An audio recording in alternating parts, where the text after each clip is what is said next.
Jangan mendaki di musim hujan. Kalau kamu belum paham risiko ini, pendakian gunung selalu terlihat sama di foto.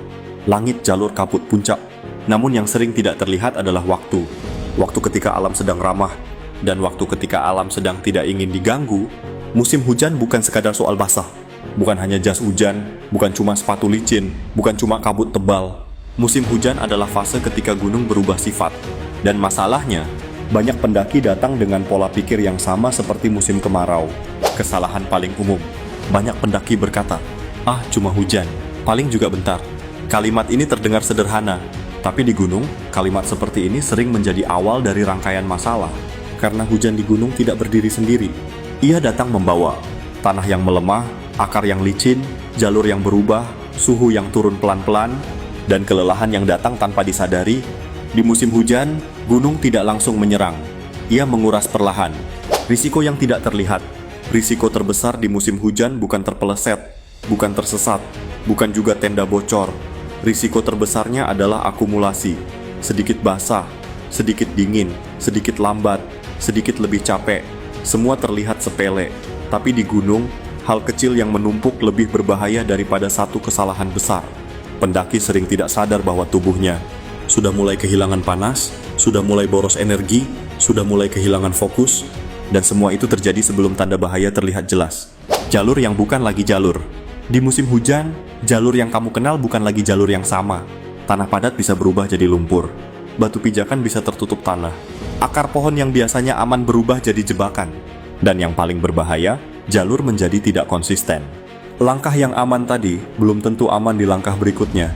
Pendaki yang terbiasa menghafal jalur sering lengah di musim hujan. Karena gunung tidak pernah menjanjikan konsistensi saat hujan. Psikologi yang mulai runtuh, musim hujan menguji mental lebih keras daripada fisik. Bayangkan berjalan dalam pakaian lembab, dengan kabut yang menutup pandangan, tanpa view, tanpa kepastian cuaca membaik. Disinilah banyak pendaki mulai membuat keputusan buruk, mempercepat langkah tanpa perhitungan, memaksa naik demi tanggung, mengabaikan kondisi tubuh, menunda berhenti karena nanti saja. Gunung tidak menghukum pendaki yang berhenti. Gunung sering menghukum pendaki yang terlalu memaksa. Malam di musim hujan. Bagi pendaki yang belum paham risikonya, malam di musim hujan adalah fase paling berat. Suhu turun lebih cepat. Angin membawa uap air. Pakaian tidak pernah benar-benar kering.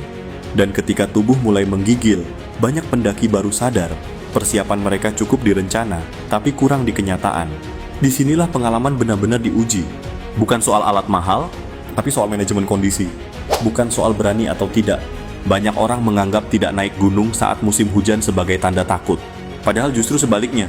Pendaki berpengalaman tahu, menunda pendakian adalah bagian dari kemampuan membaca alam. Gunung akan selalu ada. Puncak tidak akan lari. Tapi kondisi tubuh dan nyawa tidak bisa diulang. Keberanian tanpa pemahaman hanyalah nekat yang dibungkus ego.